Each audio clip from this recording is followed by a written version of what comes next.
రైతు సంక్షేమమే ప్రజాప్రభుత్వ లక్ష్యమన్నారు మంత్రి సీతక్క. ములుగు జిల్లాలోని మల్లంపల్లిలో మార్క్ఫెడ్ ఆధ్వర్యంలో ఏర్పాటు చేసిన మొక్కజొన్న కొనుగోలు కేంద్రాన్ని ప్రారంభించారు.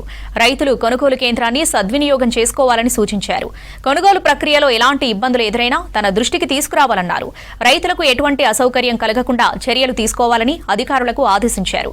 దళారుల ఎంట్రీ కాకుండా మిల్లర్లతో మాట్లాడి ఎలాంటి కట్టింగులు కాకుండా చూడాలన్నారు. బార్దాన్ కొరత లేకుండా తగిన చర్యలు చేపట్టాలని అధికారులను ఆదేశించారు మంత్రి సీతక్క.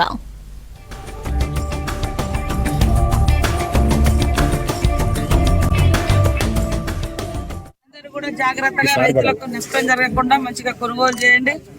తొందరగా మరి లారీలు కానీ బార్దాన్లు కానీ ఏమి ఇబ్బంది ఉన్నా ఒక్క ఫోన్ చేస్తే నేను ఎప్పటికప్పుడు మాట్లాడతా. నిన్న కూడా మనకు రామచంద్రపురం సరే అటు ఏరియా బాగుందని అటు ఇచ్చినాము, కానీ అటు నుంచి మీకు ఇటు అన్యాయం జరుగుతుందని తెలిసి మళ్ళీ ఇక్కడ కూడా పెట్టేయడం జరిగింది. కాబట్టి దీన్ని సక్రమంగా వినియోగించుకోండి.